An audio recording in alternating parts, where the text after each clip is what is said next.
नमस्कार दोस्तों, सुप्रभात। कैसे हैं सब? आशा करती हूँ सब अच्छे होंगे और मज़े में होंगे। और आज मैं कर रही हूँ अपनी जो है स्टार्टिंग ये बेडरूम से।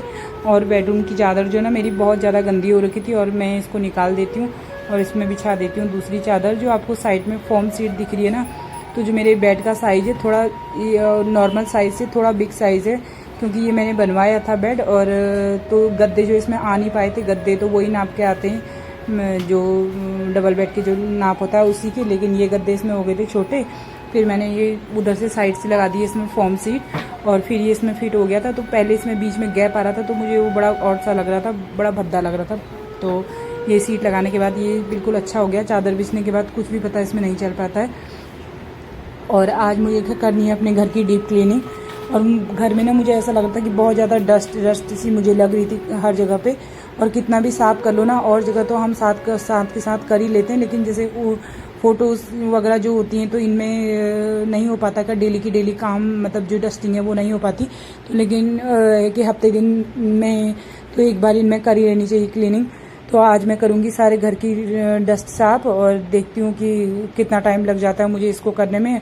और कर लेते हैं, चलो फटाफट से। ये बेड की चादर बिछा दी है ना, तो चादर जैसे कॉर्नर से गद्दे भारी रहते तो नहीं बिछ पाती, तो कॉम के थ्रू हम इसे कॉम से बिछा सकते हैं अच्छे से। और जैसे हाथ अंदर नहीं जा पाता है तो उंगलियों में दर्द होता है, तो ये कॉम के थ्रू इससे अच्छे से हम अंदर कर पाते हैं। तो यहाँ ना बहुत ज़्यादा बेड के इधर एरिया में डस्ट बहुत ज़्यादा हो रखी थी, और कितना भी कर लो ना पता नहीं डस्ट कहाँ से आ जाती है इतनी घर के अंदर नहीं पता चल पाता बिल्कुल भी। और मेरे को लगा कि ये फ्रिज, ये जो एसी है ना, एसी भी मुझे बड़ा गंदा सा लग रहा था। एसी में भी मुझे बड़ी डस्ट सी दिख रही थी, तो मैंने एसी को भी खोल रही हूँ। और एसी के अंदर ये जो एसी का बाहर का कवर ये है ना, इसे भी निकाल दूंगी मैं। और इसमें बड़ी मेरे को लगता है कि इसमें बहुत ज़्यादा, जब मैं इसको धोती हूँ ना तो हफ्ते 10 दिन में ही इसमें बहुत ज़्यादा डस्ट आ जाती है। एसी में पता नहीं इतनी डस्ट क्यों आ जाती है। और यहाँ से मैंने ये विंडो इसकी खोल दी थी, तो मैं सोच रही थी कि ये बाहर की जो विंडो है ना इसको भी खोल दूँ, लेकिन उसके अंदर जो है ना नेट लगी हुई है, वो नेट हमने खुद से लगाई हुई है। गवर्नमेंट फ्लैट है तो इनका जो हिसाब किताब होता है ना बिल्कुल अलग होता है। टूट फूट तोड़ फोड़ इनमें डेली की चली रहती है, और कब ये आ जाए कि अपना काम करने के लिए कुछ नहीं पता। इसीलिए इनमें कि इतनी डस्ट होती है, और आए दिन इनके काम शुरू हुए रहते हैं, कभी भी कुछ भी लेके आ जाते हैं ये लोग। और वो जो नेट लगाई हुई थी ना, अंदर से इन्होंने वो खुद से प्लाई बना के तो उसमें नेट फिक्स किया हुआ है, तो वो नेट मुझे निकालने में थोड़ा उसमें दिक्कत होती है। तो नहीं तो मैं सोच रही थी कि बाहर की थोड़ी सनलाइट आ पाती है, थोड़ा सा अंदर अच्छे से हवा आ पाती है, तो उससे थोड़ा मॉइस्चर अंदर का ख़त्म होता है। आजकल तो बरसात में भी मॉइस्चर तो है ही, लेकिन हवा में भी है मॉइस्चर है। और ये जो ये लाइट लगी हुई है ना ऊपर, और तो इसमें भी बहुत ज़्यादा डस्ट हो रखी थी। मैंने ये सब कुछ निकाल दिया है यहाँ से, और मैं इनको वॉश करूँगी अच्छे से बिल्कुल। और उसके बाद फिर मैं इन्हें लगाती हूँ। और अब आ गई टीवी की बारी। टीवी में भी क्या करते हैं बच्चे, हाथ वाथ लगाते रहते हैं। मेन है कि हर्षित का ही काम है। पलक तो टीवी बहुत ही कम देखती है, लेकिन हर्षित है कि कभी भी गंदे मंदे हाथ लेके आ जाता है वहाँ पे, और उस पर ना निशान पड़ गए हुए थे, जैसे गंदे गंदे निशान। तो मैं कॉलिन से कर रही हूँ इसे साफ। और पीछे भी बहुत डस्ट हो रखी थी, ऊपर ट्यूबलाइट में।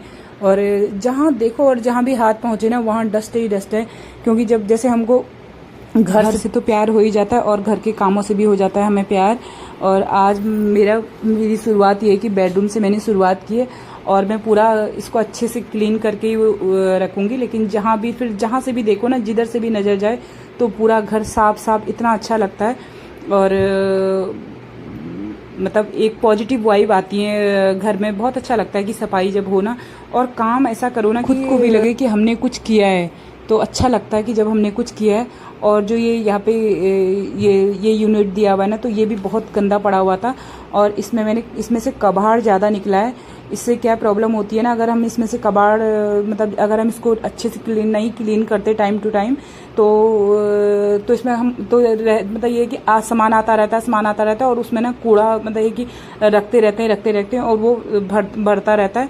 तो स्टोरेज तो उसमें अच्छा खासा होता है, और वो कबाड़ों के चलते फुल हो जाता है। बीच बीच में ना क्लीनिंग तो बनती है, तो आलतू फालतू सामान रखे हुए उसे हम बाहर निकालें और वो जगह को क्लीन करें, और तो उससे कि घर में साफ़ सफाई बनी रहती है और अच्छा लगता है। एकदम साफ़ सुथरा सा घर रहता है ना, कितना अच्छा लगता है। और ये ना लेडीज का काम है। लेडीज का तो ये है कि जहाँ पे लेडीज़ हैं तो वहाँ लेडीज हैं, और वहाँ पे तो है कि घर साफ़ सुथरा रहेगा ही रहेगा। और ये है कि जहाँ जेंट्स हैं, जेंट्स कहीं बाहर रहते हैं और लेडीजें मतलब अलग अलग वो रह रही हैं किसी कारणवश, तो वहाँ पे तो होता है कि जेंट्स के बस का ये सब नहीं होता, कि जो लेडीज कर सकते हैं ना, जितनी सहन शक्ति लेडीज में होती है वो तो जेंट्स में हो ही नहीं सकती। और मैं आ गई हूँ यहाँ बाहर वाले कमरे में। जो ये बोर्ड वगैरह लाइट के लगे हुए थे, ये भी बहुत गंदे हो रखे थे, और जैसे कि इनको हम बिल्कुल भी हल्के में नहीं ले सकते। कोरोना के बाद से मैंने बहुत कुछ सीखा है, लाइफ ने हमें बहुत कुछ सिखाया है। अब घर में जो है कि अच्छे से क्लीनिंग में कोविड के टाइम से कि बिल्कुल अच्छे से सैनिटाइज लगा के और सैनिटाइजर से अच्छे से मैं पूरी क्लीनिंग करती हूँ, और कि हम इसको बिल्कुल भी लाइटली नहीं ले सकते। और बाहर के जो एंट्रेंस वाला जो रूम है मेरा फर्स्ट वाला, तो वहाँ की तो क्लीनिंग है कि अच्छे से करनी ही चाहिए। जो एंट्रेंस या गेट होता है या एंट्रेंस का जो रूम है, तो वहाँ पे क्या होता है कि अगर हमारी अच्छे से क्लीनिंग हुई रहती है ना, तो वहाँ पे कोई भी आता है तो अच्छा लगता है, और सफाई हुई रहती है तो घर में लक्ष्मी का वास होता है। और कौन नहीं चाहता कि घर में माँ लक्ष्मी का वास हो, मेरे घर में माँ लक्ष्मी आए। तो इसीलिए साफ़ सफाई बिल्कुल करते रहिए। और अब मैं आ गई हूँ यहाँ बच्चों वाले रूम में, और यहाँ भी ना बहुत ज़्यादा डस्ट हो रखी थी। पता नहीं, मुझे ना समझ नहीं आता कि मेरे घर में ही होती है या सबके घर में ही ये डस्ट आती है, इतनी डस्ट आती है। और जो मैं पेंटिंग दिखा रही हूँ ना, ये बनाई थी पलक ने, और ये 11th में या 10th में उसने बनाई थी। स्कूल में ही बनवाई गई थी बच्चों से। तो और मैंने जो एसी साफ़ किया था, एसी निकाला था, इसमें से कितनी डस्ट निकली हुई है, देखना इतनी डस्ट निकली है। और वो जो उसकी नेट है ना, वो भी बहुत ज़्यादा गंदी हो रखी है। और मैंने उसको स्क्रब से बिल्कुल अच्छे से स्क्रब किया, और ब्रश उससे मैं मार के, और इतना अच्छा हो गया था ना, बड़े अच्छे से क्लीन हो गया था। और जब लगाया था ना उसके बाद, तो ये आज शाम को ऑफिस से आके ही बोल रहे थे कि आज एसी साफ़ किया है क्या, तो देखने से ही पता चल रहा था कि अच्छा लग रहा है। और जब उसके बाद मेरा रूम जब सारा क्लीन हो गया, जब सारा मतलब घर में जो डस्ट साफ़ हुई थी ना, मुझे बहुत अच्छा लगा था। और मुझे ऐसा लग रहा था कि हाँ, कि आज मैंने कुछ काम किया है, तो बड़ा अच्छा लगा था। और अभी मेरे पंखे नहीं हुए साफ, अभी मेरे 5 पंखे हैं। और ये वीडियो है शायद से शुक्रवार का, ये हाँ फ्राइडे का ही है। हाँ, तो ये फ्राइडे के दिन की बात है। और अब मैं संडे आएगा ना, तो संडे के इनको पकड़ूंगी और फ़ैन तो करवाऊंगी मैं इनसे साफ़, क्योंकि एक बार मैं फ़ैन साफ़ करते हुए मेरा पैर स्लिप हो गया था ना वो स्टूल वगैरह से, तो मुझे तब से बड़ा डर लगता है। करती हूँ मैं, लेकिन ये कि अगर ये नहीं रहते हैं तो जैसे इनको बोल के अगर ये नहीं करेंगे तो फिर तो मुझे ही करने। लेकिन इस बार मैं संडे को पकड़ूंगी इनको, और 5 फैन हैं तो 5 के 5 मैं करवाऊंगी इनसे साफ। और पूरा दिन मतलब जब डस्टिंग वगैरह करने के बाद, तो कपड़े हो गए थे मेरे बहुत ज़्यादा, क्योंकि निकाले थे। उसके बाद कोई बेडशीट, कोई कुछ कहाँ जो जहाँ बिछे हुए थे। उसके बाद क्या हुआ, सबसे बड़ी बात है कि आज नहीं आया था पानी, और दिल्ली में ना आज पानी मतलब पहले ही मना कर दिया था कि आज पानी नहीं आएगा। तो मैंने सोचा था कि झाड़ू वाड़ू तो मैं लगा ही लेती हूँ, और पानी वानी का नहीं आएगा तो कोई बात नहीं, पोछा वोछा नहीं लगाऊंगी। लेकिन करते करते मैंने सारा एसी भी निकाल दिया, वो भी, और काम बहुत ज़्यादा पड़ गया, सारा पानी वाला काम था। और फिर मैंने सब काम करके उसके बाद मैं अब नहाई हूँ। सुबह मैं नहा ली थी, लेकिन सर मैंने नहीं धोना था, मैंने आज फ्राइडे को सर धोना था, तो पानी नहीं आया, तो फिर कहाँ से धोती सर। और फिर सर मैंने सब काम शाम को करके, डस्ट वस्ट भी गिर गई थी सर में, तो सर मैं अभी नहा के आई हूँ। और पूजा पलक ने कर दी थी। मैंने सोचा कि, और टाइम ना 8:30 के करीब हो गया था, और मैंने खाना वाना कुछ नहीं बनाया हुआ था, तो अब मैं चलती हूँ खाना बनाने के लिए। खाना मैंने बनाया नहीं हुआ है, और खाना वाना बनाने के बाद उसके बाद मिलते हैं फिर। और यहाँ मैं पता नहीं क्या बड़बड़ कर रही हूँ, यही बोल रही थी कि मैं नहा के आई हूँ करके। अभी आई हूँ नहा के, और एक बार सुबह नहा ली थी, तो उसके बाद सारा गंदा हो गया था। तो दोस्तों चलिए करती हूँ व्लॉग की एंडिंग। और टाइम हो रहा है कितना, 11:30 होने को है टाइम, नहीं सॉरी 10:30 होने को है टाइम। और ये आए अभी ऑफिस से, ये अभी इनको आए हुए अभी 5 मिनट भी नहीं हुए, और आज ही इतनी लेट आए। और हमने तो खा लिया खाना, हमको तो लगी थी भूख, तो बच्चे बोले थे कि खाना दे दो, तो इनका वेट कर रहे थे। तो इनको फ़ोन किया था, तो ये बोले कि मुझे टाइम लगेगा। और आज ये लेट क्यों है, तो ये बताएंगे। आज हम 80 गायों का रेस्क्यू करके आए हैं, क्योंकि गायें यमुना के जल में बाढ़ में फंस गई थी, गौशाला के अंदर ही फंस गई थी। और उनमें से 10 गाय की डेथ भी हो गई है और कम से कम 65-70 गायों की हम रेस्क्यू करके उन्हें सेफ प्लेस पे छोड़ के आए हैं। अभी मैं जस्ट ऑफिस से पहुंच ही रहा हूँ।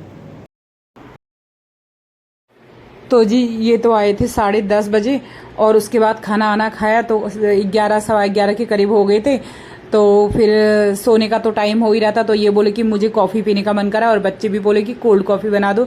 तो मैं आई हूँ 11:30 बजे किचन में, मुझे बज गए थे पूरे 12 यहाँ पे और मैंने इनके लिए बनाई है कॉफ़ी और वो कॉफ़ी और चीनी को मिक्स करके ना तो मैंने उसको बीट कर लिया हुआ है और उसका एक अच्छा सा झाग बन गया है। देखना बिल्कुल स्टिक अच्छी बिल्कुल बन गई है उसमें।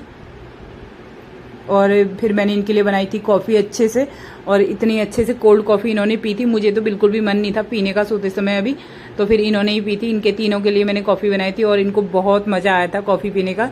और चलो फ्रेंड्स, आप भी करिए इंजॉय कॉफ़ी का। नेक्स्ट व्लॉग में अगर आपको वीडियो अच्छा लगे तो लाइक शेयर और सब्सक्राइब जरूर करिए और अपने नियर एंड डियर में शेयर जरूर करिए। तो फ्रेंड्स मिलते हैं नेक्स्ट व्लॉग में। Okay bye, thank you, thanks for watching.